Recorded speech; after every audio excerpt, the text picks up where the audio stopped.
Greetings. This final lecture is on employee and career development. And we're going to think about this from 2 points of view. Number one, your job in helping train and develop your employees to make sure that they have the skills and abilities to do their jobs now as well as in the future. But I also want you to be thinking about your own development. One of the things that I say regularly to people is that you are the master of your career trajectory. You get to control that, and you are the one that has to invest in it. No one is going to care as much as you, so you should be willing to do the investment to get the skills that you need to be successful in your career. So if that means that you need to pay for an extra class, or if you need to a seminar to learn something that your company won't necessarily pay for you to do, I encourage you to do that. So again, we'll be talking about this idea of employee development and career development from the perspective of your employees, the perspective of how do we train them and how do we develop them, but also from the perspective of your own career and how you can train and develop and be ready for your own future job opportunities on your own. The nature of talent management is that with talent we want to enhance the attraction, long-term development, and retention of key HR, and the scope is that we want to target the jobs where we want to manage that the best, and we want to deal with high potential individuals. They call them hypos, and those hypo people are the ones that we really want to make sure that we retain, because we really believe that they have the greatest likelihood of success, and that we want to keep them focused on staying with our company and helping move our company forward into the future with success. In terms of talent management, there's a couple of key areas. Creating and maintaining a culture that values people. You have to have that if you want to have good talent management programs.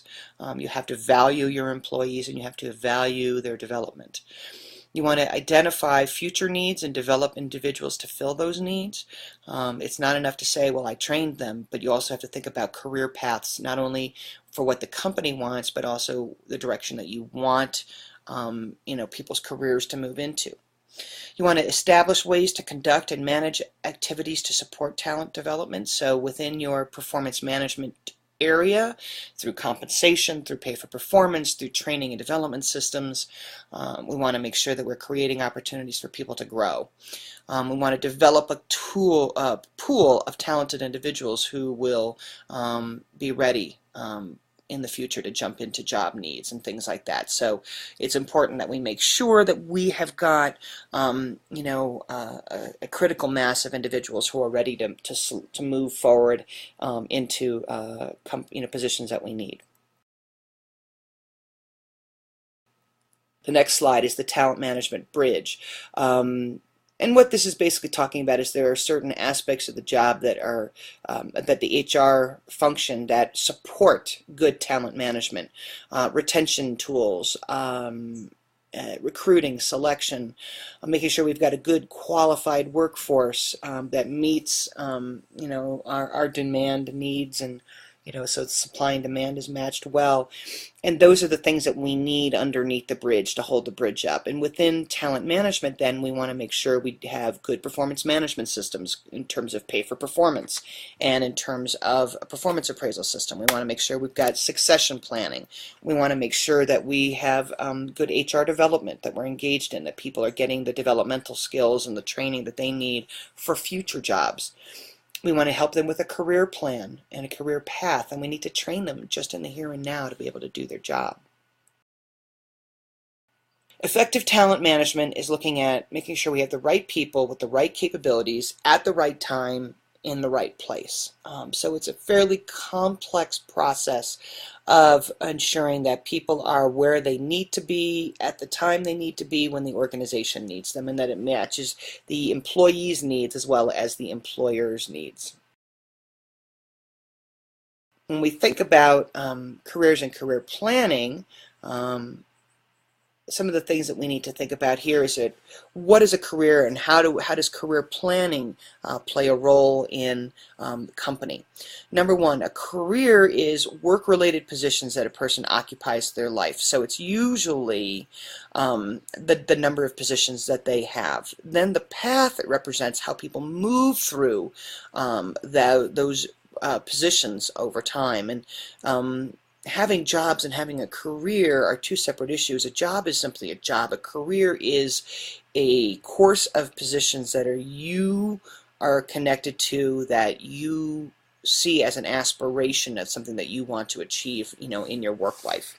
A job is something that we do to make money. A career is something that we do that we have a passion about.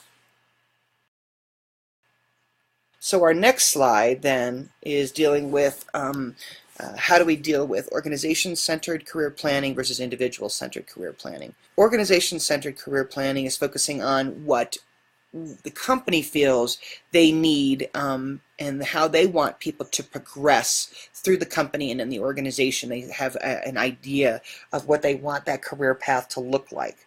Individual-centered career paths are based on what the individual's career needs are, rather than on what the organization's needs are. And organizations have to balance between the focus on what they want versus what the employees want, and it's always a struggle to find that balance, because if there's a mismatch between what the organization wants and what the individual wants, you're not going to end up with people who are happy in their career paths.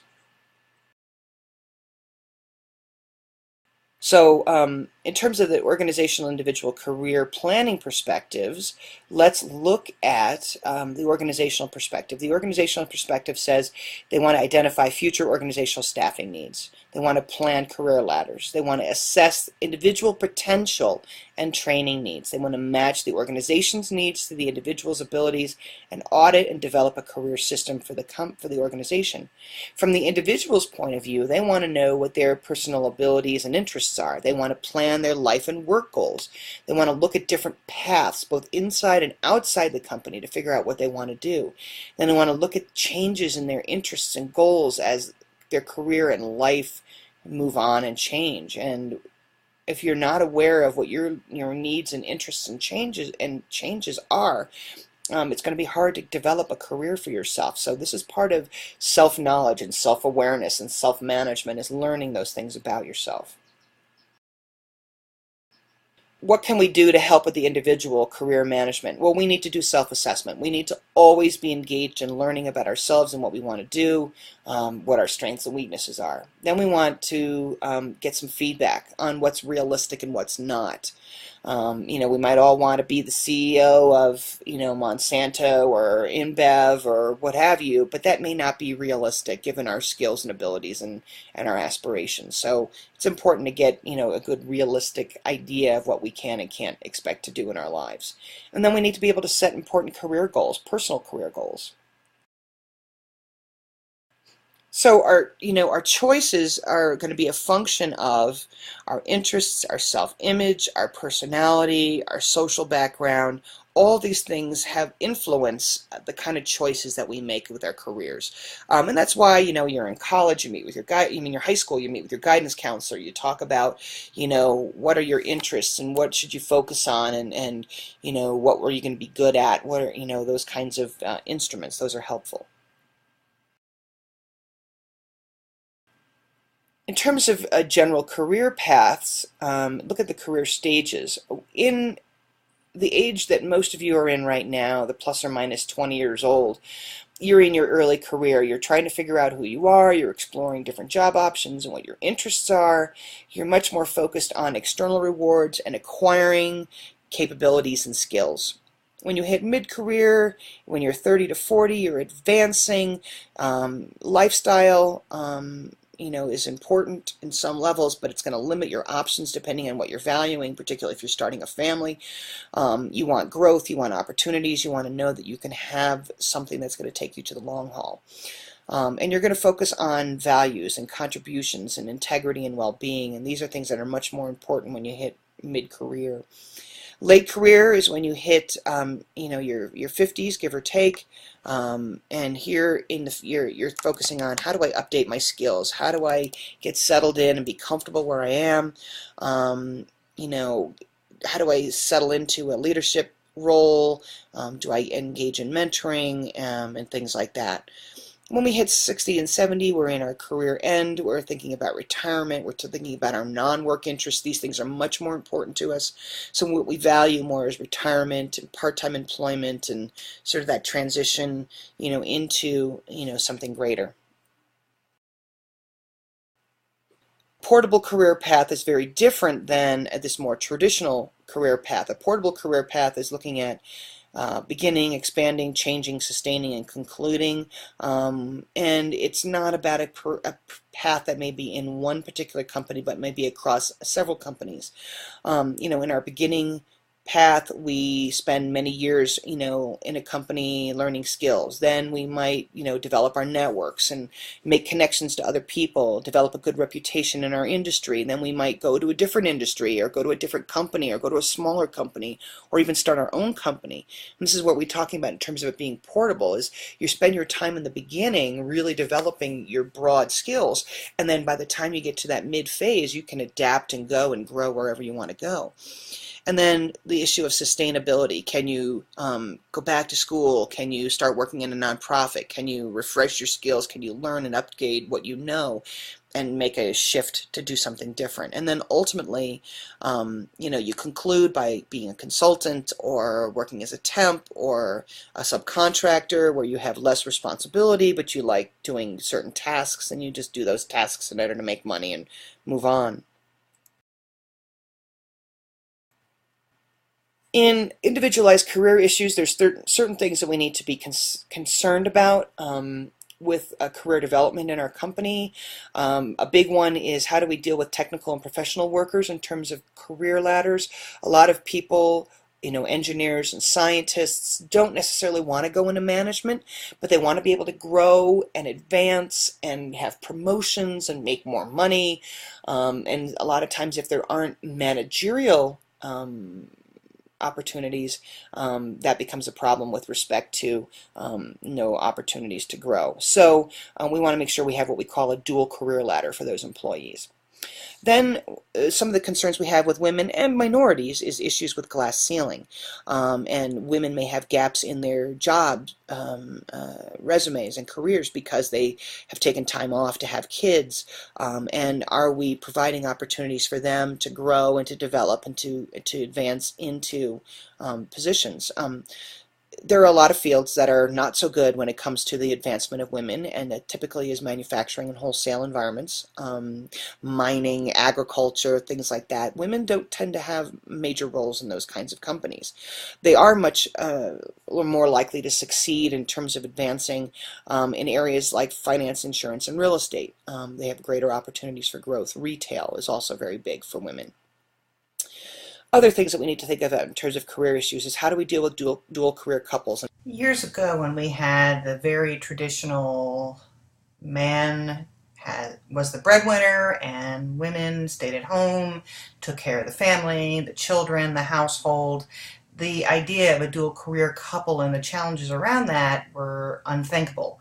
These days, we have to consider keeping our employees happy with respect to dual career family issues. For example, if you're making an offer to somebody and having them come cross country, you want to make sure that the wife and the children are going to be comfortable with those decisions as well. And this is a big issue when we think about expatriation. We never send an expatriate out without making sure that the family is prepared for an expatriate assignment. And we can talk a little bit about that with global concerns. But going back to this idea of dual career couples, if you know that your candidate has a spouse that needs a job locally, the more you can do to help them to find a job, the easier it will be to keep them happy and keep them together. So the idea of having the trailing spouse be supported somehow through corporate connections or personal connections to other organizations to help them to have a job, that'll be a big issue. So those relocation issues may be a concern. The other thing that you have to understand is work-life balance, right? Because not everybody has a stay-at-home spouse or somebody at home to take care of the kids, and so mothers and fathers are juggling childcare responsibilities. Many times fathers are leaving early to go and pick up kids from daycare, same thing for mothers. And so we have to be more amenable, more open to the idea that we have to have flexible schedules to be able to help people to meet their job needs. If we are process focused and not outcome focused, we're going to have real challenges with this. But the more that we can actually be outcome focused and say, I don't care if you have to leave 5 minutes early, as long as you get your job done, that's what really matters, that's going to help us in the long run. That'll help the organization in the long run. It helps with retention, it helps with loyalty and morale. It has a huge benefit.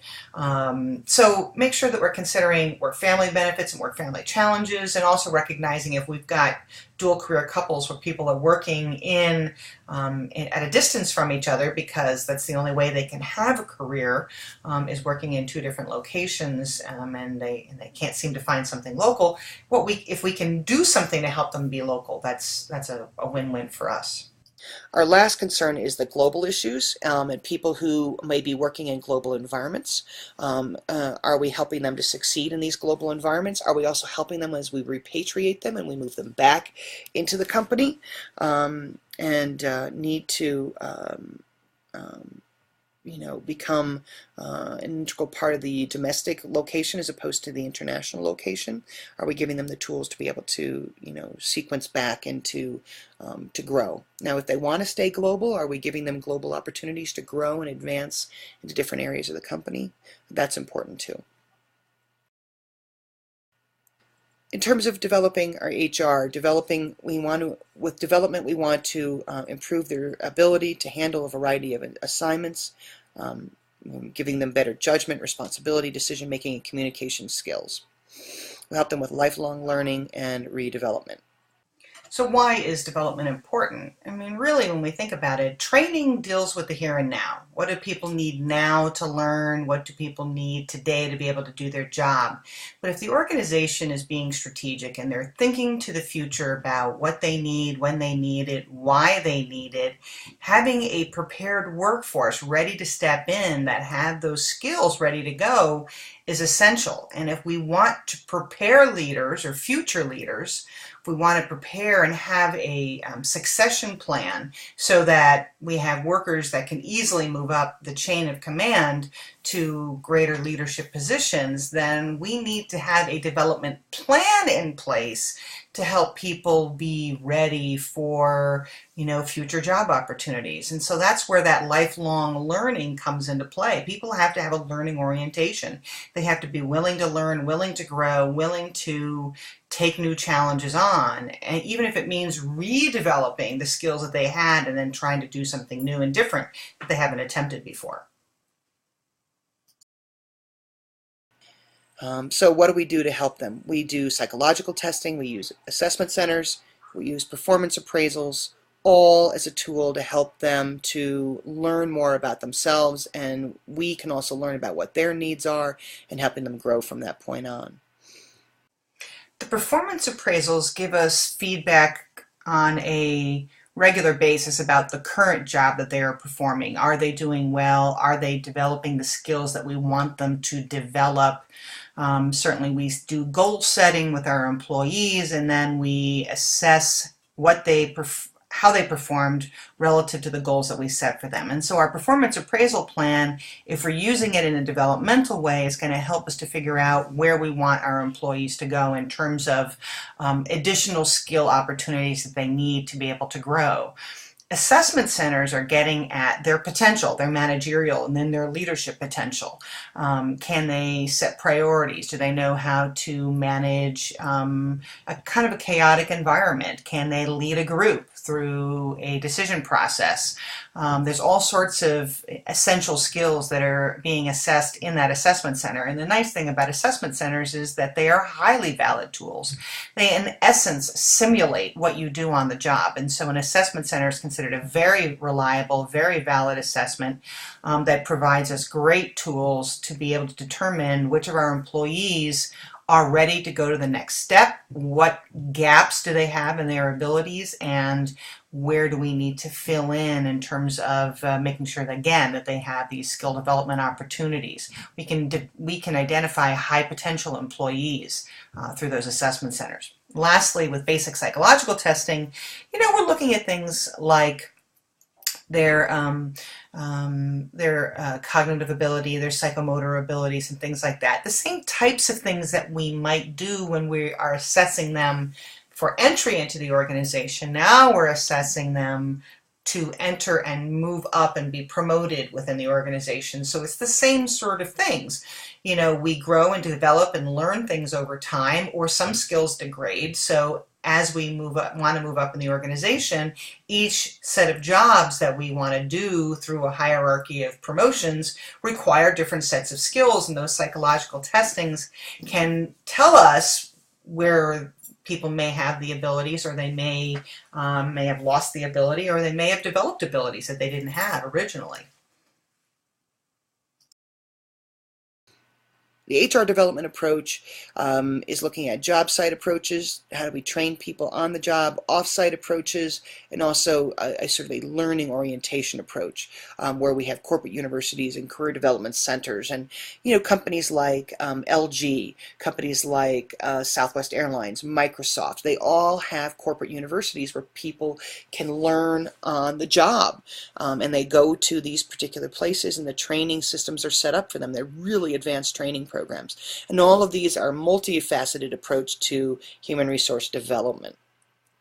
The most common approach to training is usually on-site. It's usually a training session that happens on location, or the manager, you, who have to train the employee directly on what needs to be done, when it needs to be done, and how it needs to be done. We can also certainly work with rotation through other employees, and like self-managed groups can work on helping and training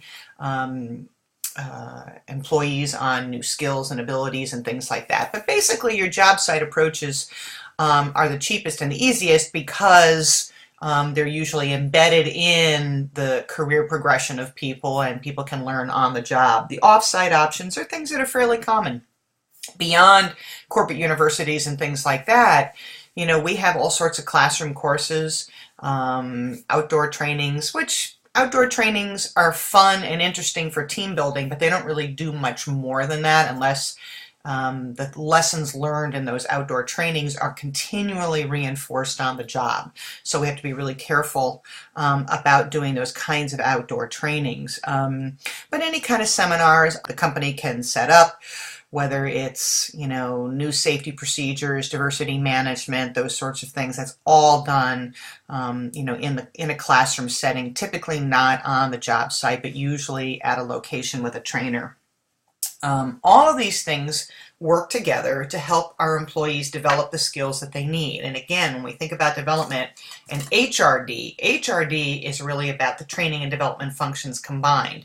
The training things that need to happen to make sure people can do the job today, the development, and the longer term vision that we have for our employees down the line. In terms of management development, and I know we're working into the last couple of slides here, there's a number of different management development tools that we can use. We can use coaching and mentoring, helping people learn how to be better managers. We can hire external coaches and executive coaches to help people transition from sort of general supervisory positions or non-managerial positions into upper level management. Mentoring, same sort of idea, is that we have an internal system where we have a mentor that that we match up that helps us to help people to develop and grow. We can send them to executive education programs. Harvard has big ones, big universities have big executive training, executive MBA programs, things like that. Supervisor development, helping lower level managers learn the basic skills so that they can grow into upper level leaders. Leadership development tools. AT&T is a company that has a great history of leadership development and managerial development. And then modeling good behaviors, management modeling, where we basically pair people up and they learn about, through modeling behaviors, what's appropriate behaviors to engage in to be good managers. Some of the problems that occur with management development efforts. A lot of times we engage in fad training programs, and those fail miserably if we're following the latest fad and not really thinking about how it affects us strategically. Another problem is, as we've discussed, where we don't engage in a needs analysis and we assume it's just a training need as opposed to a selection need. We need to make sure that we're clear about exactly what our needs are. Another problem is where we fail to address organizational factors that result in poor development.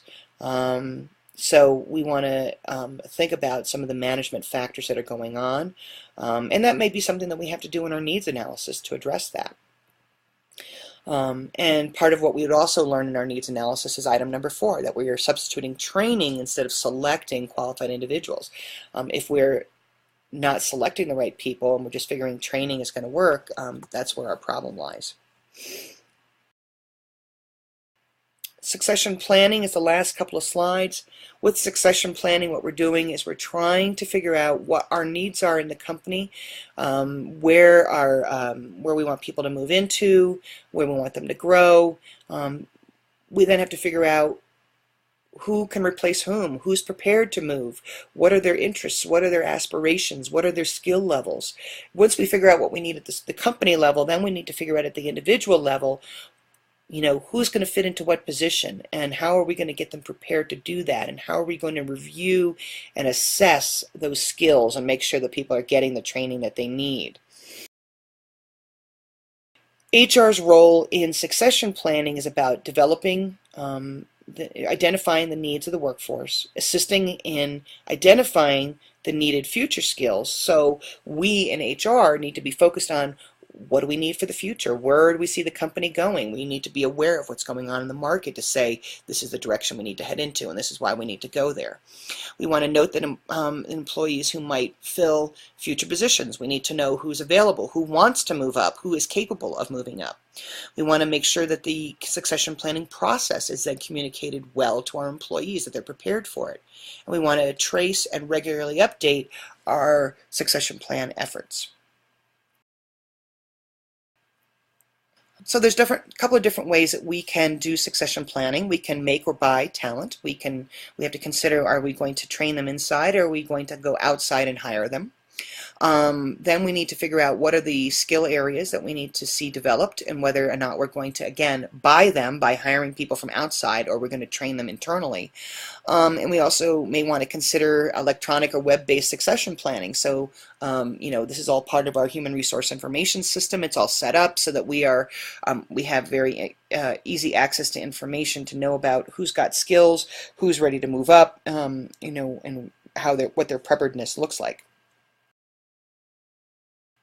How do we handle the areas for managing succession? We need to think about the leadership skills that people have, their customer relationship capabilities, what kind of internal and industry, external contacts they have, how involved and connected they are to the community, and what are the general managerial capabilities. Do they have the basic skills? And so what we're doing in making good plans for our succession is that we're assessing all 5 of these areas to make sure that our workers are developed, and we're going to assess them on each one of those areas so that when they are ready, we'll know that they've reached the capabilities in all those areas and that they are eligible for promotional opportunities then. What are the values and benefits of succession planning? Number one, having an adequate supply of employees to fill future positions. Number two, providing the career paths and plans for the employees, which aids in employee retention and performance motivation. We want to make sure that our employees are happy and developed, and that it will help them to stay motivated if they know that there's career paths available for them. We want to continually review the need for individuals as the organizational changes occur. So we may decide that a particular position is not needed anymore, or we might decide that this person is better suited in another area because of their interests and needs and what our interests and needs are. And so we have to be very willing to continually review these things and shift people where we need to. We want to enhance the organizational brand, and how we want to present ourselves and what we want people to know us for our expertise, and so we want to focus on that. Next, we don't want to focus just on the CEO and the top management team in terms of our mistakes, because if we only focus on the CEO and the top management team, you're going to have problems at the lower levels. We don't want to start too late when we have openings. We want to be thinking about this before we have openings, when everything is stable and what seems to be stable and secure. We also want to make sure that we are linking everything to our strategic plan. So in order for this to work, it's got to be linked to our strategic plan. We want the CEO to be involved, but we don't want the CEO to make all the decisions, because then the CEO is just going to hire people who are just like them. Just as we talked about the idea of homosocial reproduction, the CEO is simply going to have the same people who are identical to them being prepared for the process. So we need a broader group involved in succession decisions, not just the CEO. And we want to, be thinking about external candidates, not just internal candidates for advancement opportunities in the company. So that wraps up the lecture, and if you have any questions, you can post on the discussion board and we'll go from there.